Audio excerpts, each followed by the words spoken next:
Current bill నార్మలే ఏ ప్రభుత్వం ఉన్నా. కరెంటు బిల్లు ఏం తగ్గేదేం లేదు, పెరుగుతూనే ఉంటుంది. నిత్యావసర వస్తువులు ప్రతి ఒక్కటే తగ్గియాలి.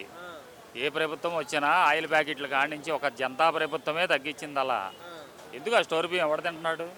సన్న బియ్యం 10 కేజీలు ఇస్తే చాలదా? 10 కేజీలు సన్న బియ్యం ఇస్తే చాలదా? ఎవడు తింటున్నాడు? జనానికి ఎందుకు ఉపయోగపడేది చెయ్యాలి ఏదన్నా.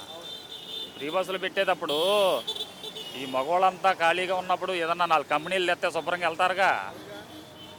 హైదరాబాద్లో ఉండే కంపెనీలు, ప్రతి ఒక్క కంపెనీలు. విజయవాడలో ఏ కంపెనీ ఉంది? నిరుద్యోగం తప్ప ఏమీ లేదు.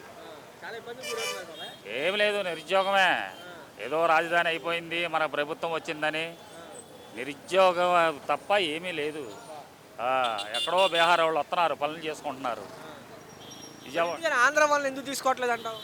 వాళ్ళు తక్కువ 600 500 నెల జీతాలు వాళ్ళకి, నెల జీతాలు.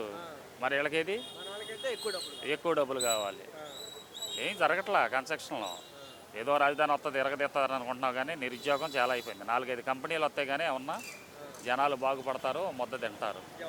విజయవాడ ఉన్న కంపెనీ ఇప్పుడు ఉన్నటువంటి గవర్నమెంట్ ప్రాపర్టీ కూడా ప్రైవేట్ పరం చేసేస్తున్నారు. మెడికల్ కాలేజీలు కానీ, ఆర్టీసీ బస్ స్టాండ్ కానీ అని చెప్పి అంటున్నారు. ఏంటి వైసీపీ వాళ్ళు? ఏం మరి అన్నీ పోకారలే కానీ ఇప్పుడు ఏం జరగలేదు, ఏమీ జరగలేదు. జరిగినప్పుడు అనుకోవాలి. అసలు ఏం జరగట్లేదు, అభివృద్ధి ఏం లేదు, అభివృద్ధి ఏం లేదు.